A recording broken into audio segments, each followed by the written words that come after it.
So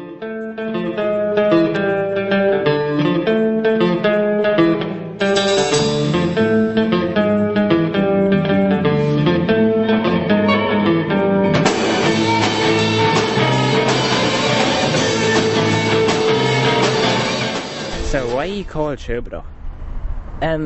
We were just sitting around because we're too lazy to think up of anything. So it was basically just Jamie Fennessy just thinking up of names, and we just liked the sound of that one, so we just used that. How do you choose your music? Well, we're all into the same kind of stuff, so it's easy to choose. Like, we never really argue about the kind of music we play. If we hear any good songs that we'd be able to play, we just learn them off, and if they sound good, we'd use them at gigs, and if they don't, we just don't bother.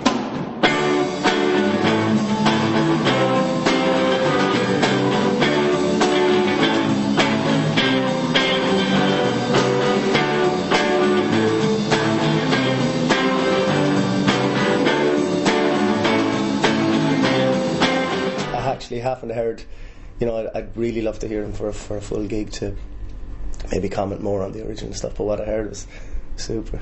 Any riffs we have that we've kind of come up with ourselves, we just kind of play them, and usually it just all comes together. Like one riff someone might have another riff and they put it in, and then just comes from there. Yeah, just kind of get a form for it and stuff. We're trying to get a majority of originals rather than covers now. Just concentrate on originals more.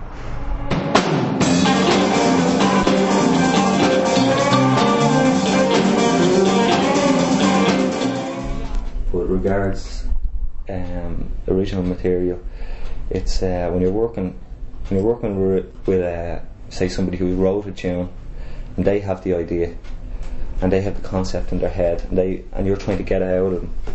You're trying to get it out, and they might just have a melody and just lyrics.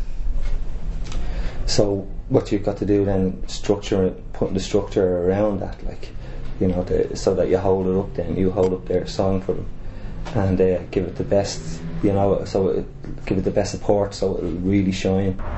Tell us about your first gig.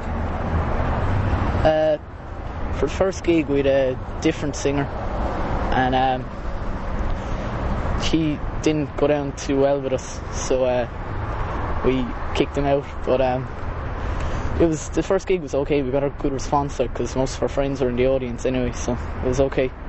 Well, no band starting out really has a great first gig, but we survived it, which is mainly the most important thing on your first gig. Yeah, it's pretty good though still. It was a good gig, we got a good reaction from the crowd because it was the first time that anyone our age was playing a proper gig like that, so it was something new for everyone. So probably they didn't really know what to expect, so it kind of went down well because basically the audience was just people that we knew ourselves, so kind of playing to a home crowd.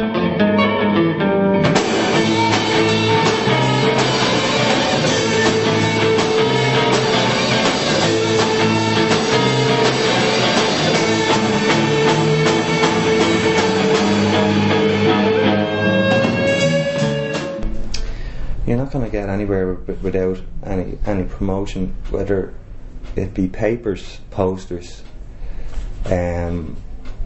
or getting friends to come down, down to your gigs, and if they enjoyed the gig, asking them to tell other people that they seen you and they enjoyed the gig, and don't be embarrassed about doing it or anything like that, because it has to be done. It's free promotion. Just word of mouth, We basically kind of sit there, and if we're asked to play a gig, we play it, and if we're not asked, we don't bother.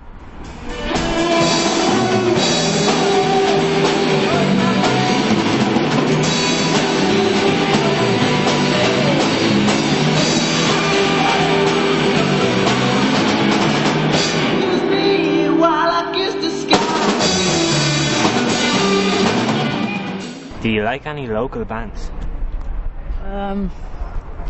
Well, of the bands that are older than us, I suppose, Dupe and Shiver, kind of a bit of an influence and kind of guidance for us and stuff. So And other bands our age, like Trilo, which our drummer is also in, and Bastard Duke. Bastard Duke, yeah. Which Fennessy is also in. So, He's like the musical prostitute of Waterford. Everyone uses him.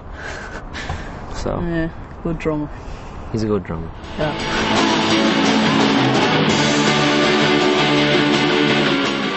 Would you like any advice from professional bands?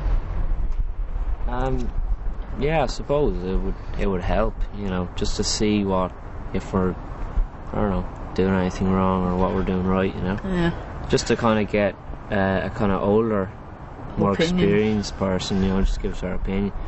Like we've got opinions from people our age, like, but just probably more supportive, just kind of more, just a bit of advice, you know. Yeah, people who've been through it all, like, Yeah. and done it for years, and they really know what they're doing, like. Yeah. Kind of good. Not really. I'd like them to stop playing gigs so we could play them instead. Just to get the best approach to getting popular around the town, like.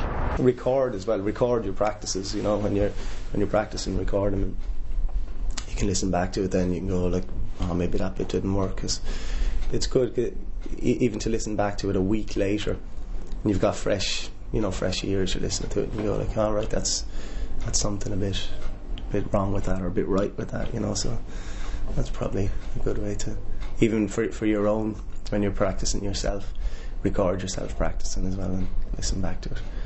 And try record live gigs as well. That's always a good one.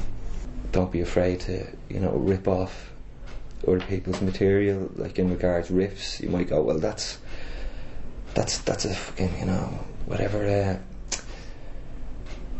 That's a Fun-Loving Criminals riff, or you know, or whatever, you know, or that's that riff out of that tune. I guarantee you, I could sit you down and I'll play you a tape and I can call out tunes to beat the band, you know, about 10 different bands out of one tune, because nobody owns chords. You know, the arrangements, 3-chord tricks are the foundation of rock and roll. You know, and like there's only a certain amount you can do with music. So if somebody's turning around to you and saying that's such and such, that's such and such, that's such and such, it's not original. Just totally ignore them and just get on with what you're doing. If you think it sounds good, you've got a good idea, put it down, write it down, because you've got to go through all this shit to get to the good stuff. Do you have any fans? Not really.